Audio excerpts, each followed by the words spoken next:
The touch of your hand makes me tremble with it. Love the smell of your hair. Man, feeling well, man. What's your name? My name is Cardi Cornish. And you a legend? I'm a legend. You're a legend here in Baltimore City. Where we at right now? We live in the 17, Pennsylvania Avenue.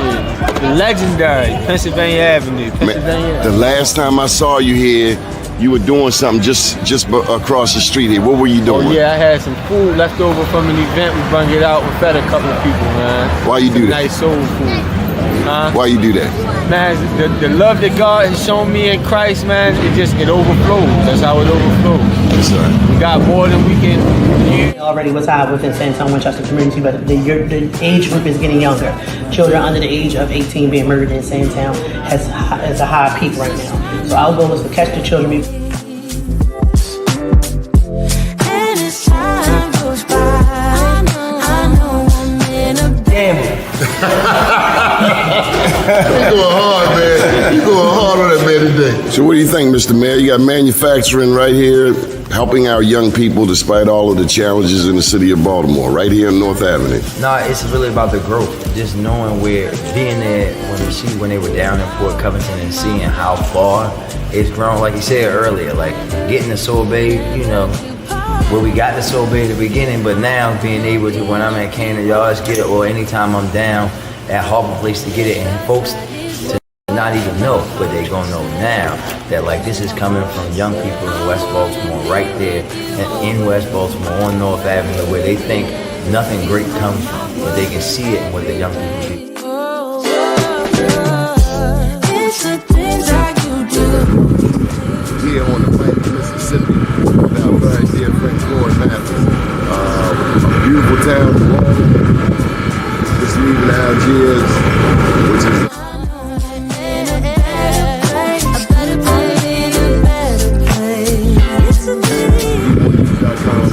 an update 10 years since Katrina. The news. It's a smile on your face. And as time goes by, I know I'm in a better place. I'm in a better place. All right, y'all, this is what I came to New York for. Besides the Black Wall Street Awards, we're going in here and get some of this real good jerk chicken. Johnny Glover, out. Your skin, just the touch of your hand makes me tremble with it. But we need to feed our loved ones. DOCS needs to rescind this package policy program so that our loved ones are able to eat every day in that filthy facility that we have some stars in the building. First name's Doni, last name's Glover, entered the winner for the long haul, baby. It's the end of the week, December 27th. Just a couple more days left, and then it'll be 2025. And as we go into this new year, we will also have a new president. Here to discuss that and other political developments. First, we have David Byrd. Good morning, sir. How are you?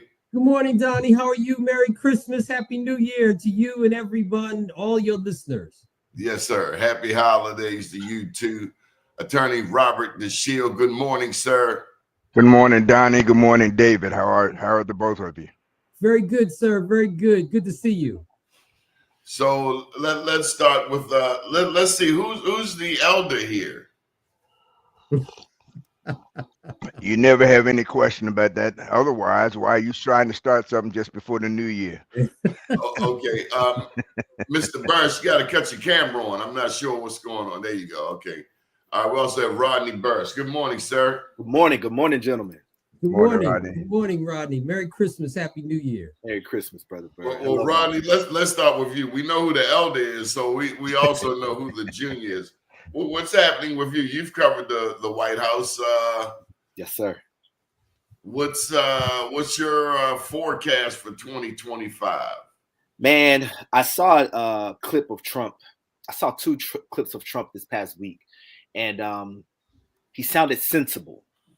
Mr. Dashiell, I don't know if I've ever used those words in the same sentence in my life. I hope it's the start of something promising. I hope that the shenanigans and the antics that we have seen over his entire run in the public sphere may be a bit tempered this time going in. I don't know what would trigger that, but I would like to remain open to the opportunity. Doni, your team of young ladies that we brought on, the conversations that we have about covering the news and sharing it to urban America is not to simply focus on the problems, but where the opportunities. And I think a lot about when the news share road closures, right? Tell us where to go. Don't simply tell us the blockages, but what can we do as urban America, as Black people in this situation, to make the most of the current situation? So that's the forecast. That's what we're looking at as a team. I'm glad to be a part. Mr. Byrd, what's your prognosis for 2025? I think 2025 is going to be a very interesting year. I think it's going to be a disruptive year. I think it's going to be an innovative year. But I think it's going to be quite different than people expect. And Mr. Trump has started that by the way that he has conducted his own transition. It's very interesting. I'm an amateur historian. I study government, the way it works, the way people transition from administration to another. And the mere fact that he's doing his transition completely from Mar-a-Lago, there's no office open in Washington, D.C. in previous years, presidents to orderly transition of power, the way he's doing it there, even the way he's conducted. He just opened an office last week for the Presidential Inaugural Committee. I think is quite fascinating. He's kept a lid on leaks, information coming out. When it was in Washington, D.C., you found out a lot of information ahead of time that hasn't happened. Brother Burris has said something interesting. Maybe some sensibility. There's some order to this, even though it has thrown people off by the way he's doing it. There seems to be some order to this. It's going to be interesting to see how this dodge works with Mr. Musk and Mr. Ramaswamy, because people are starting to think it's a government agency, and it's not. They have no power.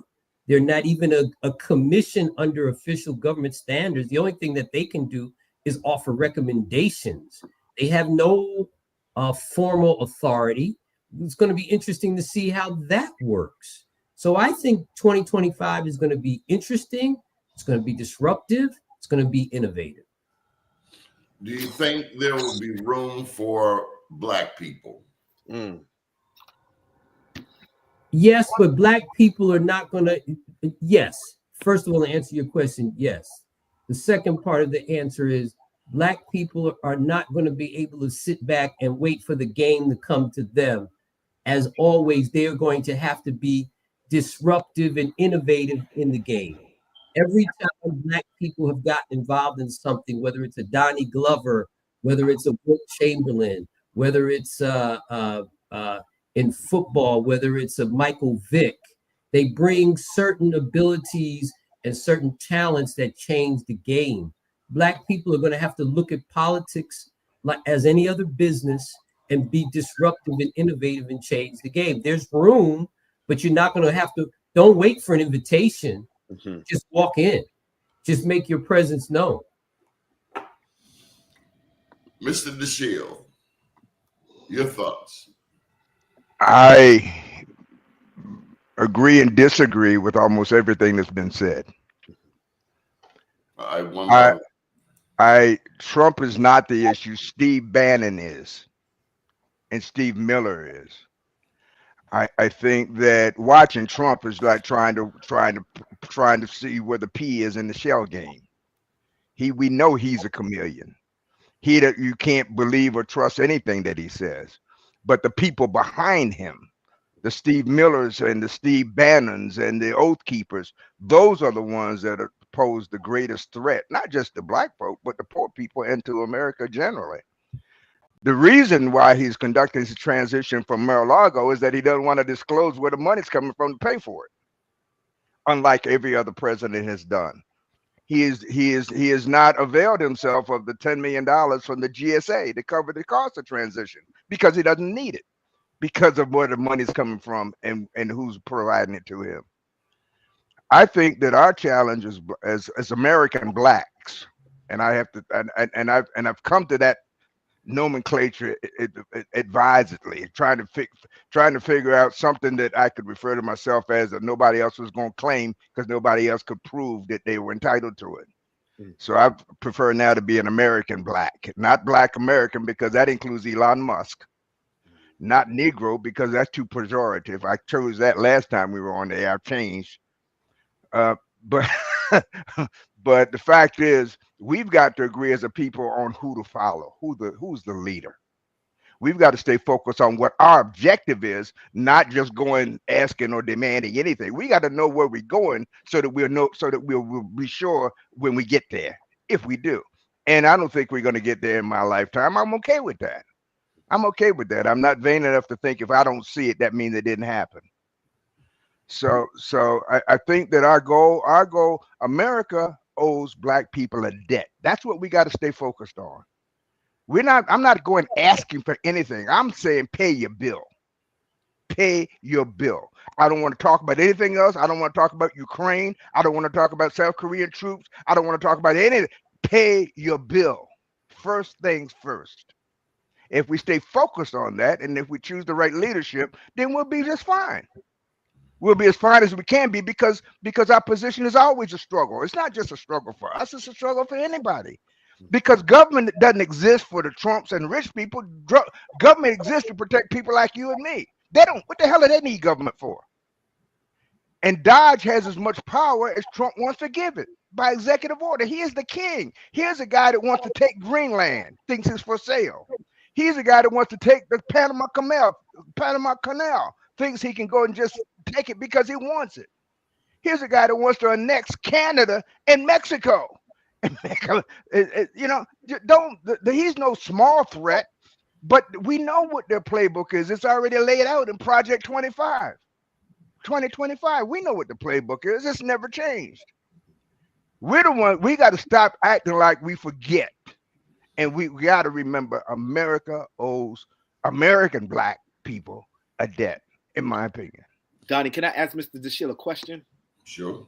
Burgeoning leaders, Brother Dashiell, who do you see in Black America that are potential to kind of fill that space? I almost said that's a $64,000 question. That's a $64 trillion question. Because our leadership doesn't come from among us. Our leadership doesn't come from among us. We don't have the capacity to heal ourselves. We got to pick a leader from above. Wow. David, are we victims or victors as Black Americans or American blacks? We're both. We're both. I agree with a lot of what the Brother Dashiell said. He's on point in a lot of the things he said. Donald Trump represents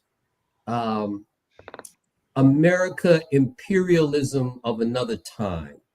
When Brother Dashiell talks about the wanting of Greenland, the wanting of Canada, annexing Canada, I'm sure the NFL would love that so they could take over the Canadian Football League.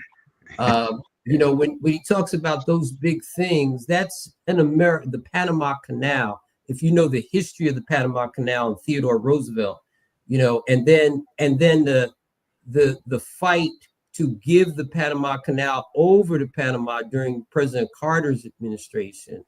If you know the history of the Panama Canal and the talk about actually building a second Panama Canal, then you can understand the whole the discussion that Mr. Trump says is America of another time, when America was the imperial power of the globe, actually, of the globe, when Theodore Roosevelt talked about wielding his big stick. But we're both victims and victors.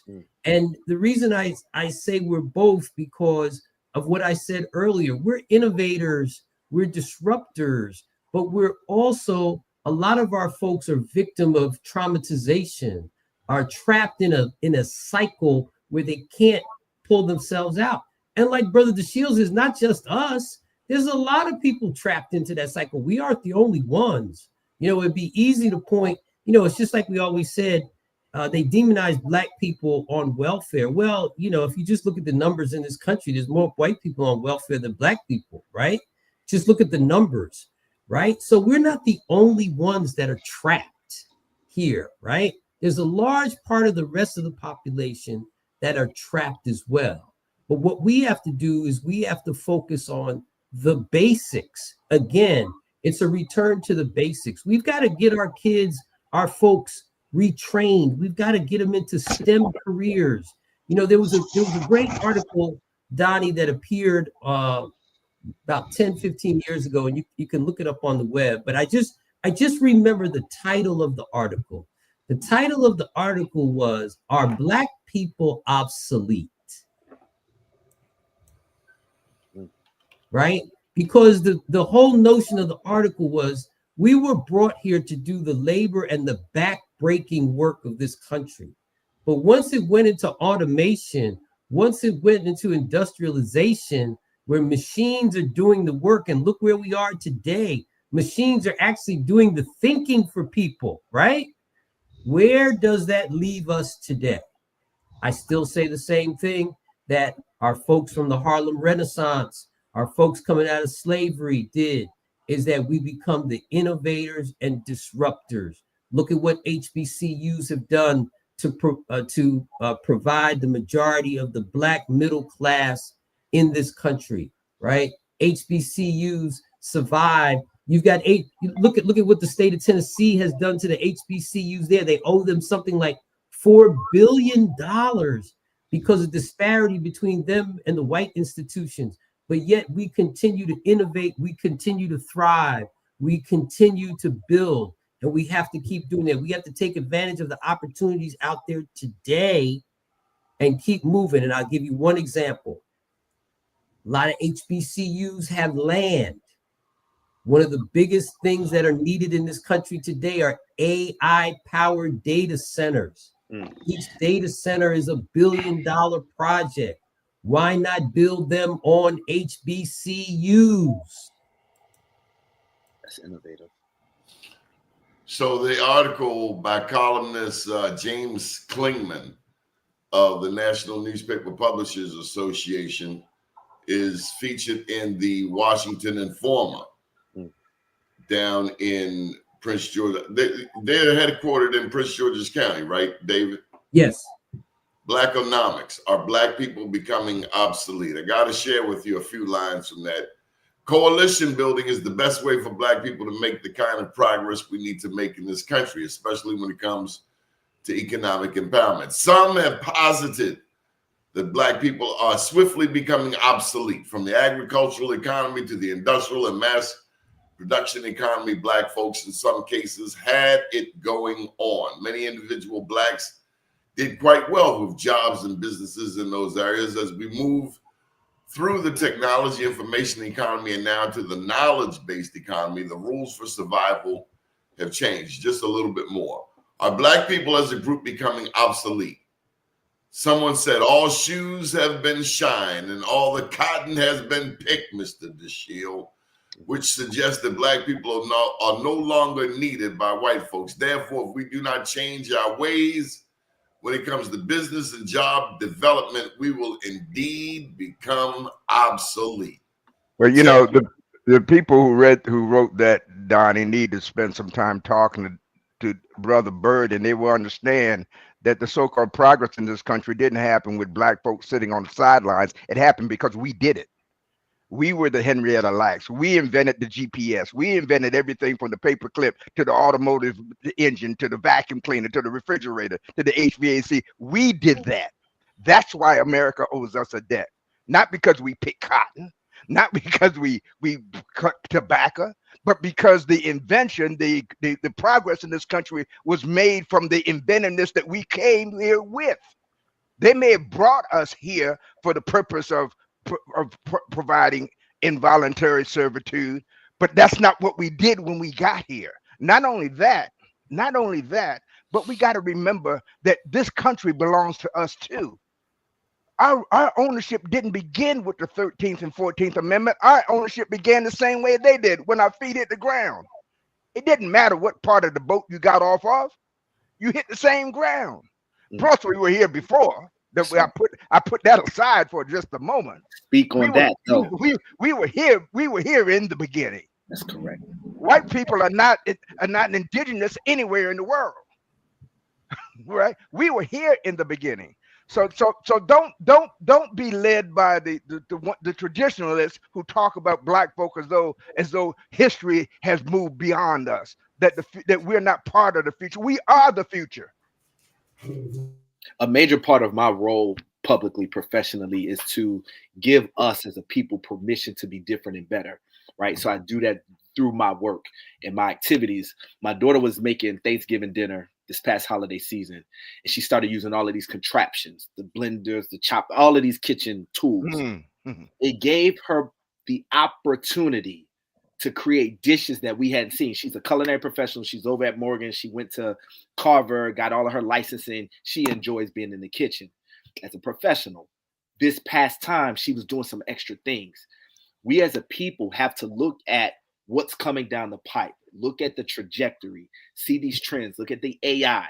So if we view ourselves as grocery scanner individuals with that skill set that starts and stops there, and don't appreciate that groceries can be beeped and scanned and bagged without a human touching it, which then could give us permission here, right, to be different and better, to be innovative, to be inventive. We will make ourselves, to use the phrase from that article, obsolete. However, if we realize that our history didn't start with the boat, Brother Dashiell, Right. Glover talks about that. If we realize that we are not just a victim, Brother Byrd, but also a victor, if we look at these opportunities, there's so much here that can be done. We're not just pumpers and washers and etc., but we got to look at ourselves that way, and that's a big part of my role, I believe, while I'm on this planet. And the other thing we have to realize is that we have to use the law and the legal system to our advantage. One of the things, if you've not learned anything from Donald Trump in the last 8 years, if you've not learned any, and I'm not talking about his policies, I'm not talking about his ascension to office. One of the things that Donald Trump uses extensively to his advantage and to his forcefulness, I'll say, I'm not going to use the word bully, although he's bully people, but his forcefulness is he's used the legal system, right? We have to use the legal system. We've used that, Brother Dashiell, all throughout our history, but we have to continue and use it as a force of innovation and a force forward. And I'm gonna give you a terrific example. Why are a lot of these rappers today billionaires, right? Millionaires, billionaires, they own their own stuff, right? Why? Because Howard University took the lead, the law school took the lead to teach these folks how to use the copyright laws to make sure that they own their own stuff, right?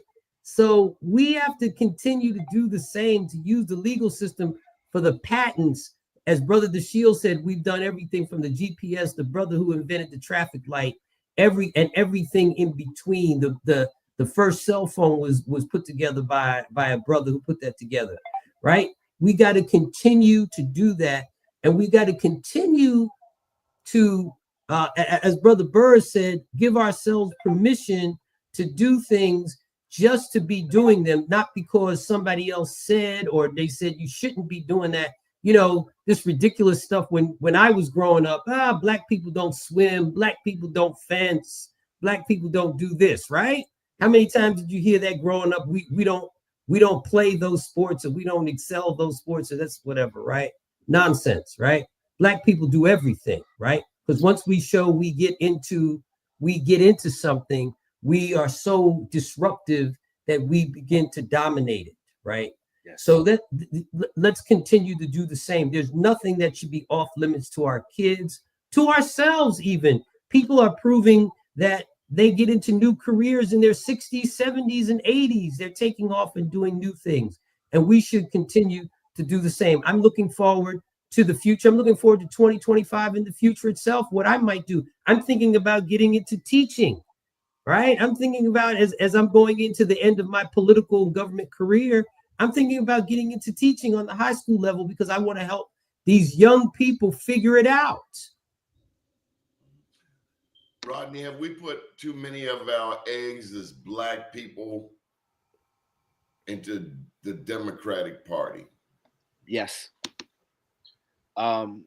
Because the reason why I believe we have put too many of our eggs into that basket is because the limited view of ourselves as Democrats, as a large population. Right now, there's always outliers and segments within us. We're not monolithic in that regard. There's pros and cons inside of either party, right? We have to be family first, community first. And I'm not saying that from a Black nationalist mindset or ideology. There's nothing wrong with that. But what I'm saying is our allegiance should not be to a particular party versus the other, right? I'm not saying let's make a mass exodus over to the Republican Party. I'm saying what I've always been saying since I've started this journey as a young professional in America. Give ourselves permission to be more different, innovative, inventive, better. And if that means we don't stick to party lines, so be it, right? And then hold people accountable. I mean, it's a major reason why certain neighborhoods get their potholes filled and their streets cleaned and the snow removed. It's because they're involved, right? They're participating. There's direct correlation between the voices that speak up and the people that just sit by. We gotta move beyond just our ability to talk about these issues and empower. One of the things that I appreciate about you, Brother Glover, is when you gave us, so Doni gave us, as I mentioned, the permission to bring on this tactical unit, this team of dynamic young women. He gave them he coined the name Nefertiti Network for them, right? These young Black women are approaching the work. They're slow to get started, in my opinion. We just got them here. We're getting them going.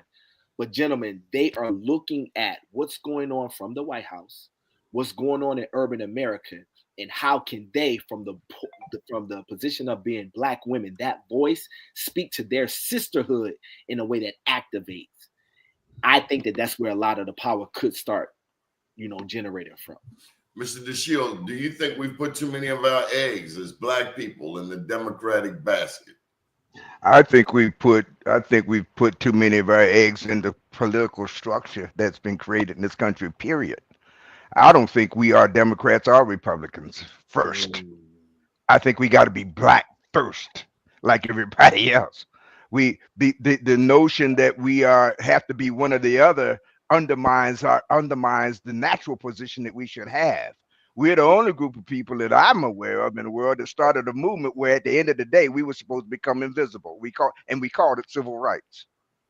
We didn't fashion civil rights. We didn't decide that affirmative action, which was not ours, was going to be ours. We didn't even decide on the 10%. Somebody else said that's as much as you could get without making them mad, too mad. The only real question is, and I said this before, and I'll say it again, and I apologize in advance for having to leave the show early, but the real question in the universe is, who decides who decides? See, the courts that Brother Byrd talked about are it's not a place for us to find any kind of respite, because the people sit with the roles now are different than they were 50 years ago. That tells me that I got to stop waiting to see who's there. I got to decide who's going to put the robe on in the first place. See, we got to start. Everything starts at the beginning. I don't care what you do. It all starts at the beginning. And when you try to get on board to something that's already moving without knowing what direction it is, then you got no clue where the hell you're going to wind up. Dr. Seuss said, if you don't know where you're going, any road will take you there. That's exactly right. So I said we have to now let me say something. The coalition that the coalition that has to be formed is not among the so-called leaders. The coalition is among those people who were by design were intended to provide the fuel for the movement. In other words, capitalism as it exists today always depends upon there being a cadre of poor people that can be exploited. And as Brother Byrd said, we are not the only victims. In Baltimore City, you won't see a lawsuit brought for lead paint poisoning for white kids, as though white kids didn't get poisoned by lead paint. We know that ain't true. They call us black gold. They call it black gold. They call it black because our role, we've been portrayed as victims. That's our role. That's our mission. That is not true. That is not true. We've got to begin by teaching our children the truth about who we are and about whose we are. And about whose we are. That's right. Brother and to Brother Dashiell's point, he points to one thing that I think is very, very integral to this whole thing, is that we cannot, when he talked about 50 years ago and today, and what that means to me is, and even Ronald Reagan said that, is that freedom is only one generation away from being gone, right? We cannot afford, we thought that once we won those civil rights victories, that it was over.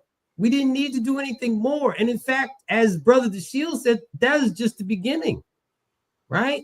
There was civil rights, then there was silver rights, economic empowerment. Now we're at cyber rights, right? Where are you going to be in cyberspace? Where are you on the, we used to call it the information superhighway, right? But where I are you? I wish they leave my damn TikTok account alone come January. Right. Exactly, right? Right. Now we're at the point where people can earn a very good living more digitally, right? They don't have to leave their house. They don't have to leave this screen, right? The tools are available where people can make a living, and we've seen, thanks to the pandemic, again, something that happened and we had to be innovative. It was disruptive. We've learned that people can do the work from the house, never leave, and still be as productive and run their own schedule. So, Brother Dashiell, I'm sorry, Brother Byrd. I just know. No. Go, brother. I was just making the point that we cannot stop. We've seen the conservative movement. They never let up, even when things looked as bleakest as they were for them 25, 30 years ago. They never stopped. They kept pushing. We took a break. We thought we won and we stopped. And guess what? Just like that old turtle and the hare, what happened was the hare took that sleep and the turtle caught up and passed him. That's absolutely correct. Rodney, how many times have you been to the White House this year? 7, 8, 9 times. Enough to get tired of that traffic going back and forth. How many times do you think you'll go next year? I don't even know if the opportunity will be available for us as Black media. I haven't lived through this administration. I talk a lot about your experience and how you started this 30 years ago and you've lived through administrations and the changes in access. My hope is that there's still a pipeline open for us to be able to reach out, connect, and then spread that news. It doesn't look promising in that regard. Brother Dashiell, I know you have to leave. I want to tell you two things. One, a major part that I appreciate about Donnie Glover is his emphasis on the fact that our history didn't start with a slave ship, right? That we were here in many, many different capacities. That's something that's very passionate, driven for me. I found that out on my own. It's something that I didn't know I shared with him. Hearing you talk about it is refreshing. I actually already knew that you held those beliefs because I went to school with a young lawyer at Johns Hopkins. So, I've heard your daughter talk about you in very high regards for many, many, many years. So it's just a pleasure to really have this conversation and meet you kind of in person, Brother Dashiell. Thank you for your legacy. Thank you. So David Byrd, we're going to need some access to that Trump White House. Last time around, Black media was limited. We hope maybe you can open some doors.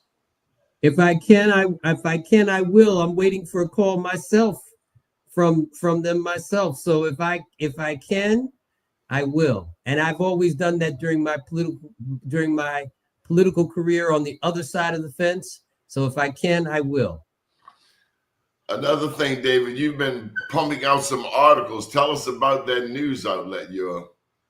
I think you invented it. You're keeping it on the hush hush. You're doing a lot of diversion and deflection, but I see your fingerprints all over it. Well, I didn't invent it. I can't take credit for but BPA Livewire, which is a great platform that two sisters, Dee Dee Bass Wilbon and Dina Bass Williams, two sisters, the Bass sisters, I like to call them. They really put this platform together, really to give Black folks a voice on the conservative side of the fence, right? To highlight the Black activists, the Black political appointees, as well as other folks, not just Black people, but on the conservative side that you don't necessarily hear from, you don't see, and their voice does not get heard. And so I did not invent it. I did not come up with it, but they have allowed me to take a participatory role. I love the way with Brother Burrs, because my mother said, this is a participatory democracy, right? For those who participate. That's right. Right? And so they've allowed me to become a participant, to put together some articles and to put my articles out there for all to see. And I've taken advantage of it because this last election, I thought I had something to say, Donnie. And I wanted to say it and I wanted to amplify it out there. Brother Byrd, for those who may not know, what is your role in the White House? Well, so let me be very clear. I never worked in the White House, although I've been very fortunate to be an appointee of 3 past Republican administrations. The last 3 Republican administrations, I have been a presidential appointee. Started out in Bush 1, Bush 2, and the first Trump administration. And I worked my way up. I've also been fortunate enough to work for 3 Republican governors. I worked for Governor Kane of New Jersey, Governor Whitman of New Jersey, and Governor Ehrlich and Lieutenant Governor Steele of Maryland. Oh, wow. What was the appointment federally? I'm sorry, go ahead, Donnie. Yeah, I started my career out at the Department of Education, working for the first Black Assistant Secretary for Post-Secondary Education, a guy named Dr. Leonard Haynes, who's in retirement, living in Silver Spring, Maryland. He was he was confirmed by the U.S. Senate 98-0 in Bush 1. Then I worked for one of the first Black cabinet officers who were not HUD. That was Dr. Lewis Sullivan of HHS, who had been the founder and dean of Morehouse Medical School in Bush 1. In Bush 2, I worked up in Social Security Administration over there in Baltimore, where Governor O'Malley is now the head of that agency. And then for a very short period of time, I worked at EEOC, Equal Employment Opportunity Commission, which is his historic agency in itself that was created after the Civil Rights Acts, helping them put together a program for at that time was the 50th celebration of Board versus Board of Education. And then in the Trump administration, I went to work for Secretary Carson first, where I helped work on opportunity zones. And then I went over to work for Secretary Ross to lead MBDA, the head of MBDA. In fact, I hold a distinction in history where I am the last national director of MBDA, because then the Biden administration upgraded the role to an undersecretary position, which is Senate confirmed. So I'm the last person in the role before they upgraded it and made it a Senate confirmed position. David, take me back to 2002. You being an amateur historian, and I don't buy that any more than I would buy crack cocaine on the corner. But when you think of what happened, particularly with then Senator Clarence Mitchell IV and the Democratic retribution that came to him for supporting what my elder at the time called a spear thrower for Newt Gingrich, Robert Ehrlich, Did it open up doors for us?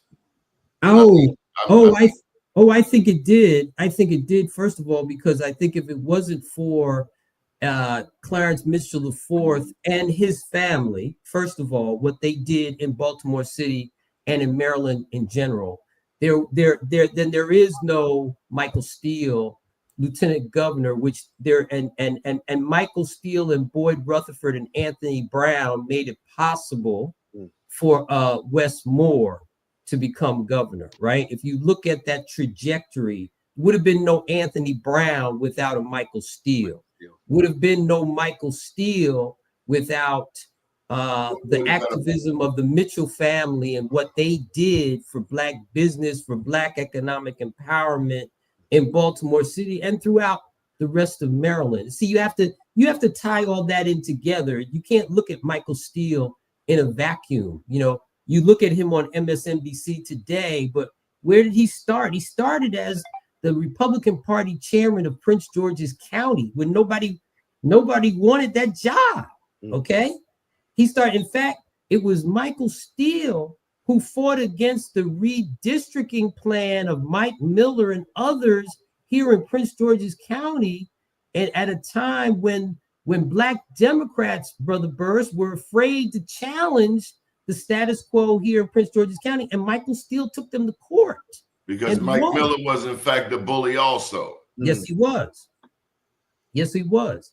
And so, and if you notice, now that Mike Miller and the other Mike, who was the Mike Bush are gone, the opportunities that have opened up, the political ramifications that are across the state of Maryland. Look at Adrian Jones, who's the speaker of the Maryland General Assembly. So when you go back, you talk about 2002, Michael Steele started out as the Republican Party chairman of Prince George's County, then became one of the first Black chairmen of a state party across the United States. And he stayed Black.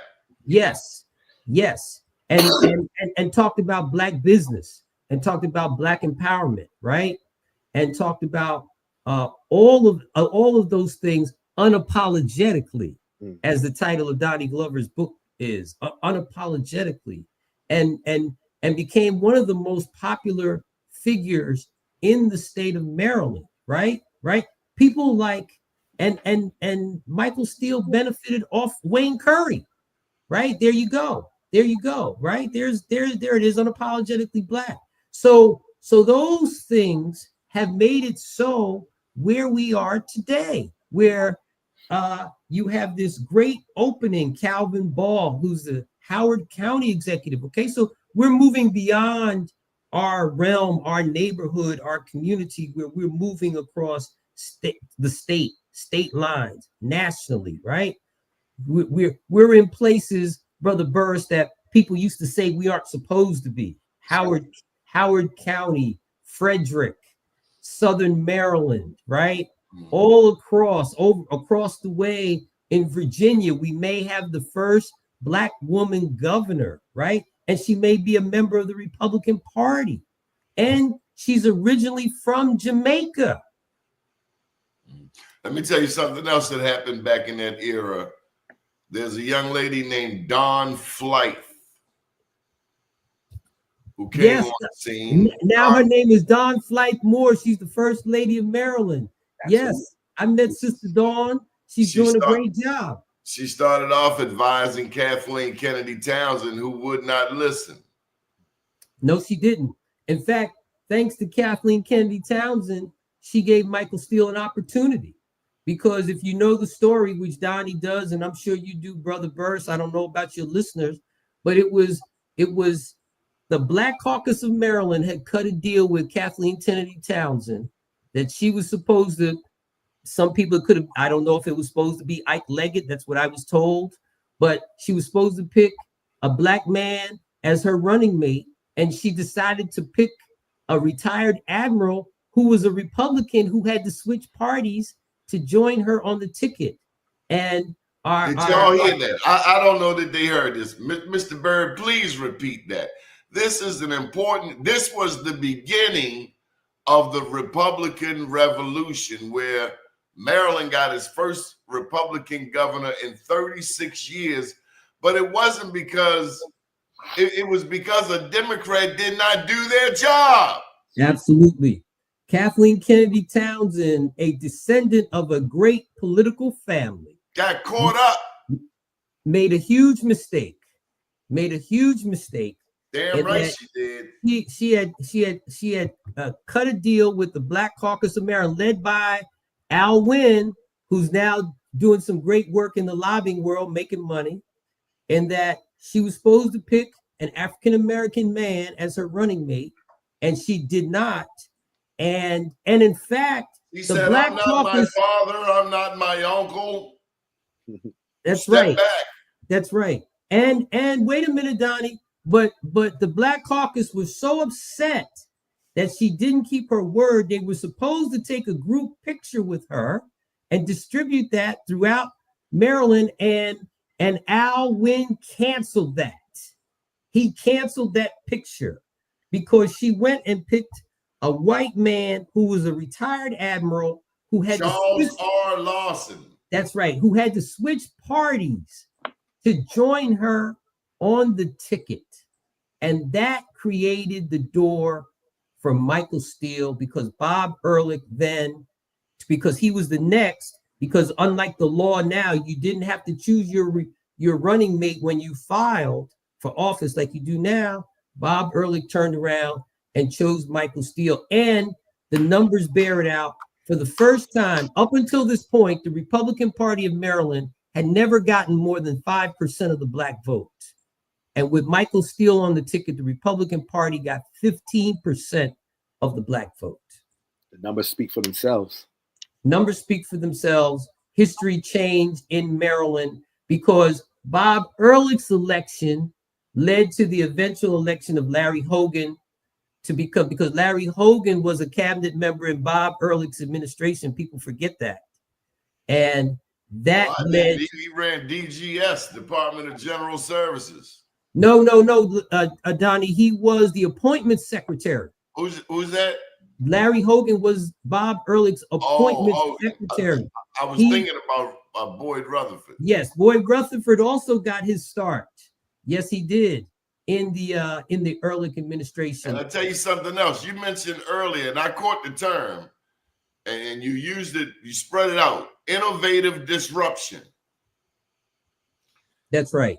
When you got the same Democrats giving out the same contracts to the same people, nothing changes, nothing changes. They say if nothing changes, nothing changes. Nothing changes. And that's exactly what happened in 2002 for them. Nothing changes. And then all of a sudden, there's a breakthrough where the Republican Party starts to think differently.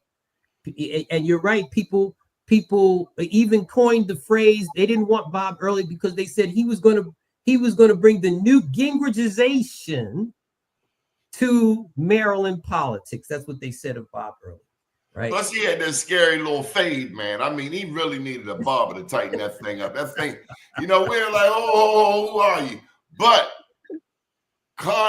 David, did blacks get more contracts? Now, I got to tell you, I despise the term minority business enterprise. Okay. Why is that, Donnie? It's a joke. If you want me to have a contract, just let me have the contract. Right. Why do I have to get certified that I am who I am to prove I'm black? Can't you see I'm black? Right. That I deserve, or that I'm able to get this contract.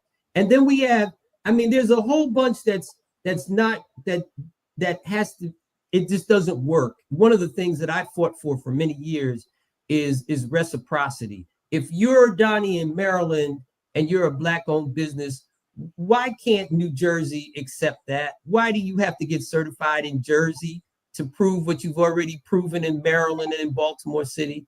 I had problems with that for years, and that's a whole nother discussion. What I like about the Republicans is a phone call. It's a damn phone call. When O'Malley was running for office, we couldn't keep him off of Be More News. But as soon as they get in office, oh, Donnie, you got to go to the MBE website. I was good enough back then when you were hungry But now that you got a steak in front of you, tell them to go to a damn website. Right. Exactly. And see, it's this done is on a phone call, Rodney. Not an email, a phone call. Hey, make sure you send some resources over there. I have a question for you, gentlemen.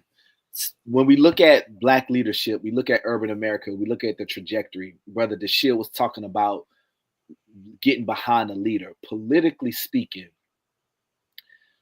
I believe Westmore is in a great position to be one of those major voices. Of course, I'm heavily biased. I know Wes, we're buddies. We done played ball in 8 Wings as college kids, for years, and we stay in touch today. Blacks getting contracts in the state of Maryland? Yeah. I don't know those numbers at all. Oh, well, we got to know that, man. It's all about a phone call. Yeah. You got his number. Yeah. It's all about that. And here's another thing. If we only looking out for ourselves, David, tell him about James House. Oh, my good friend James House, Jim House, who is unfortunately passed on for the ages. But for many years, Jim House was Mr. Republican in the state of Maryland. He was long time a Republican committee man to the Republican Party, the state party here in Maryland. He too was a presidential appointee in Bush 1 and Bush 2 at the Department of Agriculture, making sure that the what's now called SNAP, the old food stamp program, making sure that that got taken care of in our communities and in communities everywhere, not just Black community, but community everywhere. And also Jim was in charge of what Doni referred to the MBEs or the Office of Small Business Utilization, some acronym that they have it. That was Jim. And he made sure that those folks got contracts who came to his office. That was his thing. And he was a long time fixture here in Maryland politics. I used to love to talk to him. I even count him as one of my mentors as I was coming up through the political system. Yeah, he connected me with a lady named Nettie. Nettie's the direct descendant of Frederick Douglass and Booker T. Washington. Yes. So moving forward, what's the plan, gentlemen? What's the plan for 2025? How much are we going to be a part of the future, Rodney? Politically speaking, I believe that it's incumbent upon us as influencers, as people that have an ear to the ground, as people that have the hearts and the minds of the people, to rev up the notion that we have to broaden how we access information and how we share it, right? And get out of the silos, get out of the traditional channels. So that's the role that I am personally taking on. That's the charge that I've given myself and my team. We got to expand what those traditional avenues look like and really take advantage of some of these innovations that are coming down the pipe. Some things aren't even innovations, right? Some things are just there and not touched very much. That's what I see politically. That ideology, however, is what I see universally for Black people. The second thing that I think is important is more connection within the diaspora. Africa is a burgeoning economy, and I shouldn't even say Africa because it refers to it as if it's a small monolithic place. The economy in Ghana, South Africa, the movement away from the dollar, I don't know how much that is actually going to take place. I don't know if that's going to get shut down. The countries that have booted out France, right? The way that CARICOM and some of these Caribbean nations are banding together, not just in name and title, but actually doing a little bit more of it. I think we need to tap into it. Globally, we can become more and more of a force. China did it, right? 60 years ago, and I'm not 60 years old, but I remember being young and not having the impression that China was an economic force. Within my lifetime, that flipped. I believe the same can be true for the Black diaspora. David, are you optimistic for 2025? I'm terrifically optimistic for 2025, and I'll tell you why. Number one, I think from Maryland and then Prince George's County situation, you're going to have a special election. You're going to have new leadership in Prince George's County. In fact, there's going to be a special election on March 4th for the seat that's been vacated by the election of Angela Alsobrooks to the U.S. Senate. So I Who think. wins that race? I'm sorry? Who wins that race? Oh, I think Aisha Braveboy wins that race because she is the most experienced candidate who is a leader and who's known within the community of Prince George's County. She's the only candidate in the race who has served in the legislature, who served in the judicial branch, and who's served in the executive branch. I mean, she runs the biggest law firm in Prince George's County, which is the state's attorney's office, right? That's not only a leadership role, Brother Burris, that's a management role. That's an operations role. Right. If you can run the state's attorney's office, which is the #2 elected position in Prince George's County, you can run the county executive's office. And I think Miss Braveboy has proved herself in the community as a delegate. I think she's proved herself when she worked in the executive branch. And I think she's proven herself as a state's attorney. Crime is down, carjackings are down. She's been out there in the community. She's cared about returning citizens, giving returning citizens jobs, encouraged business to do that in Prince George's County. I think people realize what she's about. She spent her whole life, graduated from public schools in Prince George's County. There's nothing against the other candidates, but I think future county leadership is here, and I think she represents that. Wow. Any final thoughts, gentlemen, before we get out of here? I would, Brother Burris, if you would allow me, before we clear off, I would be remiss if I did not, Donnie, recognize Mr. Richard Dick Parsons, who passed away yesterday. Mr. Parsons was once the leader of Citigroup and Time Warner, Black, Republican, worked for Governor Rockefeller, Vice President Rockefeller, was a business leader, and as well as a politician, and known as Mr. Fix-It.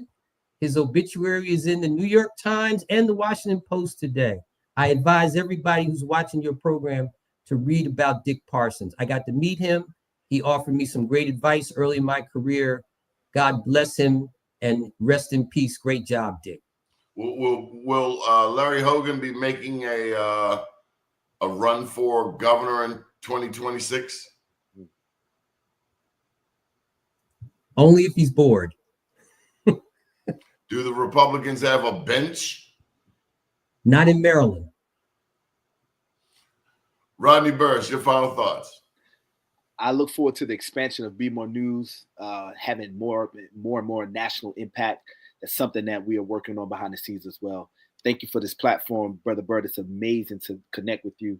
Donnie, thank you for your legacy and what you do, man. Good morning, world. Good morning, and thank